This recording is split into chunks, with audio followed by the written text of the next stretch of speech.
Kipavita, de son vrai nom Donna Beatrice, est née en 1684, la date exacte reste incertaine, dans le royaume du Congo, près de la montagne Kibangu, dans une région qui correspond aujourd'hui au nord-ouest de l'Angola. Elle appartenait à une famille noble, probablement de l'aristocratie Congo, ce qui lui donna accès à une certaine éducation et une connaissance des traditions locales. Le royaume du Congo était à cette époque un État puissant mais en déclin, fragilisé par des guerres civiles entre factions royales rivales et par l'influence croissante des Portugais, présents depuis le XVe siècle à travers le commerce, la traite des esclaves et la christianisation.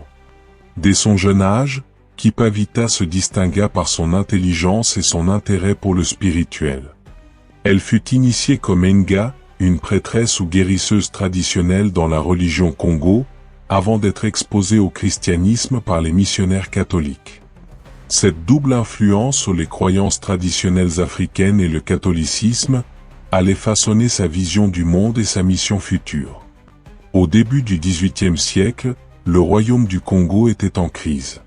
La capitale, Sao Salvador, Mbanza-Congo, avait été abandonnée à cause des conflits internes, et les Portugais exploitaient ces divisions pour renforcer leur contrôle, notamment à travers la traite des esclaves.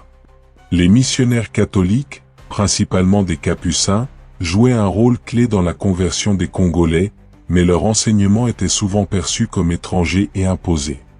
En 1704, à l'âge de 20 ans environ, Kipavita vécut une expérience spirituelle déterminante. Elle tomba gravement malade, au point de frôler la mort, et déclara ensuite avoir été ressuscitée par saint Antoine de Padoue, un saint catholique populaire. Elle affirma que l'esprit de saint Antoine l'avait investie d'une mission divine, restaurer l'unité du royaume du Congo et purifier le christianisme des distorsions introduites par les Européens. Elle se proclama alors porte-parole de saint Antoine et lança le mouvement antonianiste. Politique, réunifier le royaume en convainquant les nobles et le peuple de revenir à Sao Salvador pour reconstruire la capitale et mettre fin aux guerres intestines. Religieuse, réinterpréter le christianisme pour qu'il reflète l'identité et la culture Congo, tout en rejetant l'autorité spirituelle des missionnaires européens. Kipavita devint une leader charismatique et influente, attirant des milliers d'adeptes, notamment parmi les paysans et les classes populaires. Elle prêchait dans les villages et envoyait des émissaires pour répandre son message. Son idéologie était révolutionnaire pour l'époque. Elle affirmait que Jésus-Christ, la Vierge Marie et d'autres figures bibliques étaient des Congolais. Par exemple, elle enseignait que Jésus était né à Sao Salvador et avait été baptisé dans la rivière Enesundi, ancrant ainsi la foi chrétienne dans une géographie et une identité africaine. Elle critiquait les missionnaires européens, les accusant de falsifier la religion pour servir leurs intérêts coloniaux. Elle rejetait certaines pratiques catholiques, comme l'usage excessif des sacrements, tout en conservant des éléments comme la prière et le culte des saints, adaptés à sa vision. Elle s'opposait à la traite des esclaves et à l'exploitation du peuple Congo par les Portugais, bien que son mouvement ne fût pas directement une révolte armée. Son message était un mélange unique de syncrétisme religieux et de nationalisme proto-africain. Elle utilisait des symboles chrétiens pour mobiliser les Congolais, tout en s'appuyant sur les croyances traditionnelles, comme le rôle des esprits et des ancêtres, pour légitimer son autorité. Kipavita vécut une vie courte mais intense. Après avoir lancé son mouvement, elle s'installa à Sao Salvador avec ses disciples pour reconstruire la ville. Elle écrivit des lettres aux chefs locaux et au roi Pedro IV, les exhortant à la rejoindre. Son influence grandissante alarma les autorités coloniales portugaises et certains nobles Congo qui collaboraient avec eux. En 1706, elle donna naissance à un enfant, conçu avec son compagnon ou mari, les sources divergent sur son statut, un homme nommé Joao Barro. Cet événement fut utilisé par ses détracteurs pour la discréditer, mais elle continua son ministère avec détermination. Le succès de Kipavita et son discours anticolonial menacèrent les intérêts des Portugais et des missionnaires. Les Capucins, en particulier, la dénoncèrent comme hérétique, affirmant qu'elle corrompait la foi catholique. Les nobles Congo, divisés, voyait en elle soit une alliée, soit une rivale dangereuse.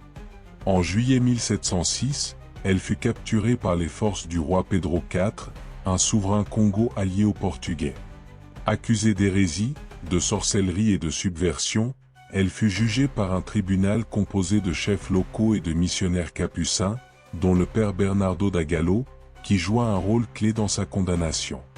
Le 2 juillet 1706, à Evolulu, Kipavita fut brûlée vive sur un bûcher avec son enfant et un de ses proches disciples.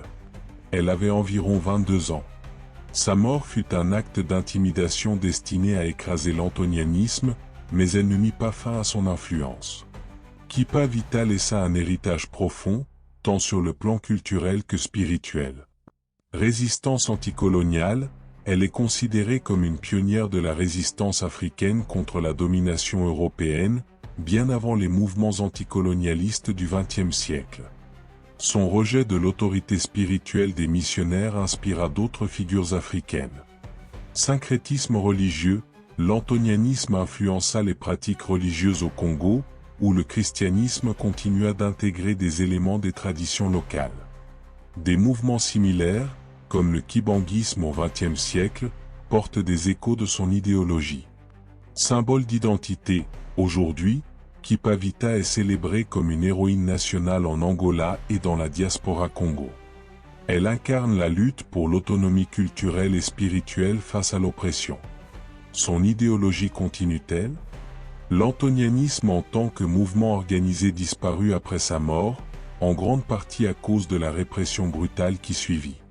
Cependant, son idéologie ou l'idée d'un christianisme africain indépendant est ancrée dans les réalités locales ou survit sous d'autres formes.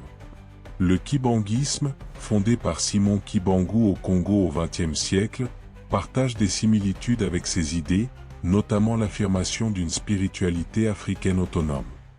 De plus, son combat contre la domination étrangère résonne dans les mouvements pana.